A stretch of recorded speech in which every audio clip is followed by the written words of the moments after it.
I would love to hear your insight now, retrospectively, now that you've, chosen a different career path for yourself, because we know back in the 90s, early 2000s, I would even say like prior to 10 years ago, wellness wasn't a thing. It really wasn't a focus within agencies, and there weren't a lot of resources. Do you think that if you would have had more resources, that it would have prolonged your career? And if so, like, what resource do you think that you needed that you didn't have when you were active in law enforcement? Yeah, the funny thing is that, or ironic thing is that the Berkeley Police Department, I think we had a lot of things available to us. And I actually, I did go to therapy on my own, but I would pay cash. I wouldn't tell a soul, which means that the therapy really wasn't helping as much as it could if I had been open about it.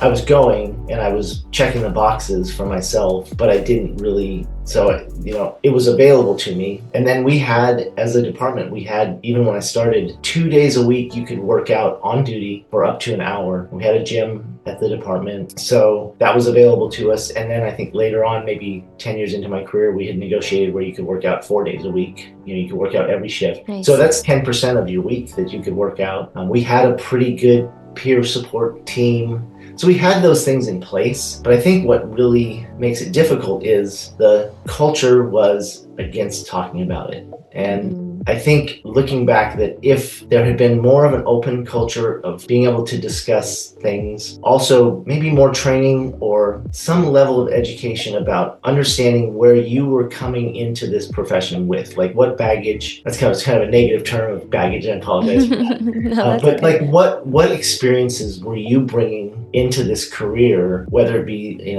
prior trauma from childhood trauma or other difficulties, or even maybe just not a whole lot of need to be resilient, that maybe you didn't come in with the same resilience skills that other people were either forced to learn or had learned. And I think that probably would have given me more space to be healthier and not allow that toxic culture of pushing everything down was there. Like the idea that police officers are in charge and can't be vulnerable is really, really hardened from day one, the training. So.